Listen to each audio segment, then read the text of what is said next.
Bismillahirrahmanirrahim. Assalamualaikum warahmatullahi wabarakatuh.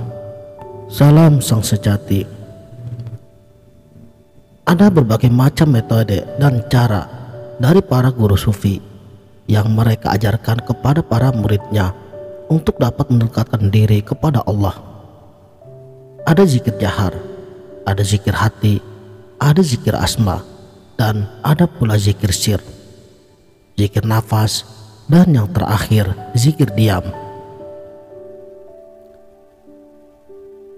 Dan tekniknya pun bermacam-macam, sebab masing-masing cara memiliki tujuan dan kaedah yang sama, hanya pada metode prakteknya yang kemungkinan berbeda. Semua kembali kepada diri kita, mau pilih cara yang mana. Di sini kita bukan lagi berbicara antara yang mana zikir yang lebih utama, tetapi yang perlu digarisbawahi, amalan apapun yang akan kita pelajari, kalau masih membawa pengaruh-pengaruh dari luar diri, itu sangat sulit untuk melangkah ke arah selanjutnya. Dan kita pun harus memahami, dalam zikir kesufian atau ahli tasawuf yang lurus, tidak ada yang namanya bermahar dan tidak ada yang menjurus ke arah ilmu kesaktian. Bila kita mendapati hal ini, biar dia dikatakan oleh masyarakat secara umumnya seorang wali sekalipun, saya dapat pastikan itu amalan kebatinan, bukan ilmu tasawuf yang sebenarnya. Jadi kita ini harus bisa membedakannya. Misalnya zikir asma, kita ucapkan dengan sangat lembut di dalam hati kita kalimat Ismul Azam, Allah.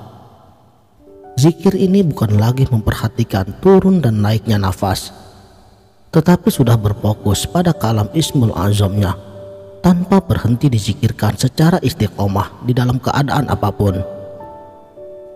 Manfaat dan faedahnya dari zikir ini sungguh luar biasa, insya Allah. Sebenarnya, apapun amalan zikir yang akan kita amalkan, baik itu zikir nafas, zikir asma, ataupun zikir diam, pasti ada manfaatnya. Hanya saja, dalam ilmu kesufian, semuanya harus ditujukan sebagai pengabdian seorang hamba kepada Tuhannya. Mengesahkan Dia di dalam setiap keadaan. Kalau belum dapat merasakannya, bantu dengan zikir asma Ismul Azam tadi, atau dengan zikir nafas, Allah. Ini berlaku bagi mereka yang belum bisa merasakan rasanya rasa keesaan ilahi dalam setiap gerak dan diamnya.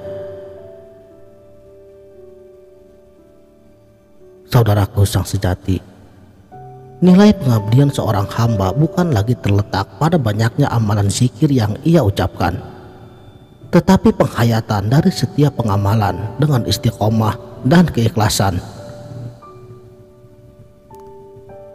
Makanya para nabi dan para rasul itu diutus untuk membersihkan kerak-kerak hati daripada sifat-sifat tercela. Dan untuk membersihkan kerak-kerak hati ini, perlulah salah satu cara, ialah dengan zikrullah. Jadi berzikir bukan untuk tujuan-tujuan agar kita menjadi sakti dengan berbagai macam amalan batil lainnya. Sebab tujuan zikir ialah untuk membersihkan hati kita daripada sifat-sifat tercela, agar kolbu kita ini bercahaya. Dan kalau kolbu kita ini telah diberi cahaya langsung dari ilahi, itu nanti akan terpancar kepada wajah-wajah para pengamalnya. Ya, nanti kalian bisa merasakannya sendiri. Jadi kuncinya ada pada amalan hati, yaitu hati yang bersih, hati yang jauh daripada sifat-sifat tercela, hati yang selalu terhubung dengan Tuhannya. Dan orang yang selalu terhubung dengan Tuhannya, ia tidak akan merasakan kekhawatiran sedikit pun perihal masalah dari kehidupannya. Sebab Allah sendiri yang akan menyelesaikan setiap permasalahan hidupnya. Inilah orang yang terlindungi. Jadi mereka sudah tidak ada lagi yang namanya takut, was-was diri, dan lain-lain. Selama diri berada pada jalur zikir yang benar, sesulit apapun masalah yang kita hadapi, yakinlah Tuhan Maha Penolong. Jadi tugas kita ialah memasrahkan diri kepadanya dengan terus mengingatnya. Maka jalan kehidupan kita akan dipenuhi oleh sesuatu yang bersifatnya positif. Sesuatu yang sifatnya positif itu akan mendatangkan keadaan yang positif pula. Ini fakta. Namun, bila kita jauh daripada Tuhan, kalbu menjadi tidak tentram. Akhirnya akan mendatangkan sesuatu yang sifatnya negatif. Jadi sebenarnya kuncinya ada pada diri kita sendiri. Mau pilih yang mana? Sekianlah, semoga bermanfaat. Wabillahi taufiq wal hidayah. Wassalamualaikum warahmatullahi wabarakatuh.